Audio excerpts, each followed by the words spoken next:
খেলে আমরা দেশ বিরোধী।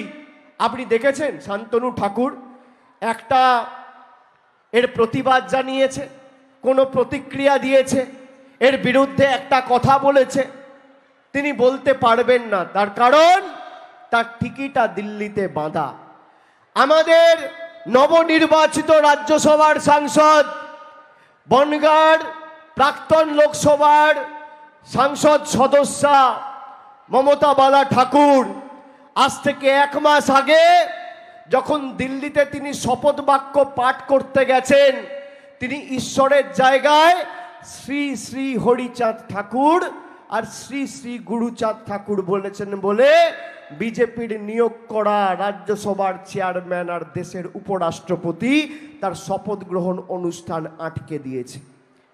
যারা শ্রী শ্রী গুরুচাঁদ ঠাকুর আর হরিচাঁদ ঠাকুরকে অপমান করে, যারা শ্রী শ্রী হরিচাঁদ ঠাকুরকে ঈশ্বর তুল্য মনে করে না, তাদেরকে আগামী দিন জবাব দেবেন কিনা?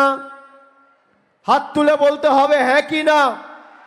যারা এই মাটিকে অপমান করেছে তাদের জবাব দেবেন হ্যাঁ কি না।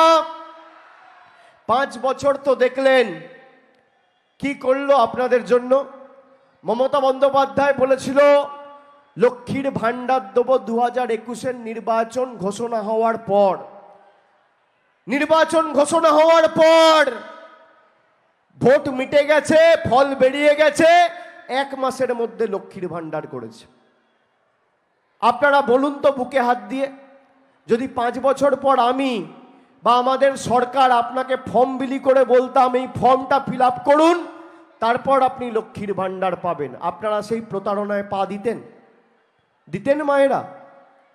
5 বছর কেটে যাওয়ার পর যদি আমরা বলতাম 26 সালে গিয়ে যে ফর্ম দিচ্ছি এই ফর্মটা ফিল আপ করুন তারপর লক্ষ্মীর ভান্ডার পাবেন, আপনারা সেই ফাঁদে পা দিতেন? দিতেন না।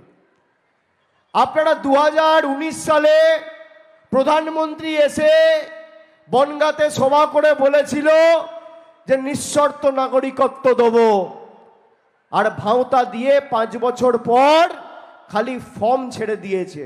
আর ফর্মে আপনাকে ঘোষণা করতে হবে যে আপনি বাংলাদেশি, আপনি পাকিস্তানি, আপনি আফগানিস্তানি, তারপর এনআরসি হবে। তারপর দেখবেন যাদের নাগরিকত্ব দেবো বলেছিল তাদেরকে এনআরসি করে আসামে যেভাবে 12 লক্ষ হিন্দু বাঙালিকে ডিটেনশন ক্যাম্পে পাঠিয়ে দিয়েছে, একইভাবে এরা বাংলার মানুষকে বঞ্চিত করে এনআরসি করে ডিটেনশন ক্যাম্পে পাঠাবে। বিজেপি বলবে অভিষেক বন্দ্যোপাধ্যায় মিথ্যে কথা বলছে, অভিষেক বন্দ্যোপাধ্যায় ভয় দেখাচ্ছে। আমি ভয় দেখাই না, এই মাটির লোকেরা ভয় পায় না। আমি আপনাদের এখানে ক্যামেরা আছে তো মায়েরা, দেখতে পাচ্ছেন সবাই, সংবাদ মাধ্যমের বন্ধু আছে। কটা ক্যামেরা রয়েছে? প্রায় 20টা ক্যামেরা রয়েছে, মোবাইল ফোন রয়েছে। আপনাদের সবার হাতে মোবাইল ফোন আছে। আপনি আমার কথাটা রেকর্ড করুন, আমি যেটা বলছি। বিজেপির স্বরাষ্ট্রমন্ত্রী আর প্রধানমন্ত্রী এসে যদি ঘোষণা করে যে আমরা নিঃশর্তে নাগরিকত্ব দেবো আর কোনো এনআরসি হবে না, তৃণমূলের কেউ সমর্থন করুক আর না করুক, অভিষেক বন্দ্যোপাধ্যায় সিএএ-কে সমর্থন করবে, আমি কথা দিয়ে যাচ্ছি। এদেরকে বলতে বলুন, একটা নোটিফিকেশন করে বলুক যে ভারতবর্ষে সিএএ হবে, এনআরসি হবে না। আপনি দেখুন আসামে কি করেছে। আসামে যে ভদ্রলোক মূল কারিগর, যে 12 লক্ষ হিন্দু বাঙালিকে এনআরসি করে ডিটেনশন ক্যাম্পে পাঠিয়েছে, বিজেপি তাকে আসামের মুখ্যমন্ত্রী করেছে, হিমন্ত বিশ্ব শর্মা। আমরা এই কারণে সিএএর বিরোধিতা করেছি।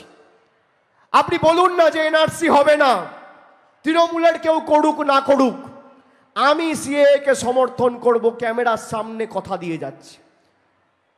আপনারা বলছেন, বিজেপির নেতারা ভাঁওতা দিয়ে বলছে যে লক্ষ্মীর ভান্ডার বিজেপি সরকারে এলে দেবে, সবাইকে নাকি লক্ষ্মীর ভান্ডার দেবে, আর 1000 না 3000 করে দেবে। বাবা, পায়ের নখ থেকে শুরু করে মাথার চুল সব 2 নম্বরই। বিজেপির 17টা রাজ্যে সরকার রয়েছে। আমি এই মঞ্চ থেকে বিজেপির নেতাদের চ্যালেঞ্জ করছি, মমতা বন্দ্যোপাধ্যায় বাংলার 2,12,00,000 মহিলাকে লক্ষ্মীর ভাণ্ডার দিচ্ছে। বাংলার 2,12,00,000 মহিলা। যদি উত্তরপ্রদেশে তোমরা 10 কোটি মহিলাকে লক্ষ্মীর ভাণ্ডার দিতে পারো, যদি রাজস্থানে তোমরা 3 কোটি মহিলাকে লক্ষ্মীর ভাণ্ডার দিতে পারো, আর গুজরাটে প্রায় 2 কোটি মহিলাকে লক্ষ্মীর ভাণ্ডার দিতে পারো, আমি তৃণমূলের হয়ে মানুষের কাছে মুখ দেখাবো না, ভোট চাইতে যাব না, এই মঞ্চ থেকে কথা দিচ্ছি। দিয়ে দেখাও, যেখানে আছে সরকার করে দেখাও। একটা পরিবারের যদি 5 জন মহিলা থাকে, 5 জন মহিলাই লক্ষ্মীর ভাণ্ডার পাচ্ছে। আমরা নির্বাচনের আগে বলেছিলাম পরিবারের একজনকে দেবো, আর নির্বাচনের পর পরিবারের সবাইকে দিয়েছি। এই বাগদায় বিশ্বজিৎ দা দাঁড়িয়েছিল 2021 সালে, আমাদের দলের প্রার্থী ছিল না, বিজেপি থেকে জিতেছিল। সেও সিএ এর ভাওতায় পা দিয়ে বিজেপি জয়েন করেছিল। তিনি বুঝতে পেরেছিলেন যে সিএ ভাওতা ছাড়া কিছু নয়। এই বাগদায় ওদিকে বনগাঁ উত্তর, দক্ষিণ, গাইঘাটা সর্বত্র বিজেপি জিতেছিল। আপনারা দেখাতে পারবেন যে গাইঘাটা, বনগাঁ উত্তর, বনগাঁ দক্ষিণ, ওদিকে আপনার বাগদা, একটা জায়গা আমাকে দেখান যেখানে কেউ বলতে পারবে যে আমরা বিজেপিকে ভোট দিয়েছি, মমতা বন্দ্যোপাধ্যায় লক্ষ্মীর ভাণ্ডার দেয়নি। আর অন্যদিকে দেখুন, 2021-এ বাংলায় হেরেছে বলে আপনার আবাসের টাকা বন্ধ, গরিব মানুষের রাস্তার টাকা বন্ধ, 100 দিনের টাকা বন্ধ। এটাই হচ্ছে বিজেপি আর তৃণমূলের মধ্যে পার্থক্য। আমরা টাকা দিচ্ছি আর মোদি টাকা আটকে দিচ্ছে।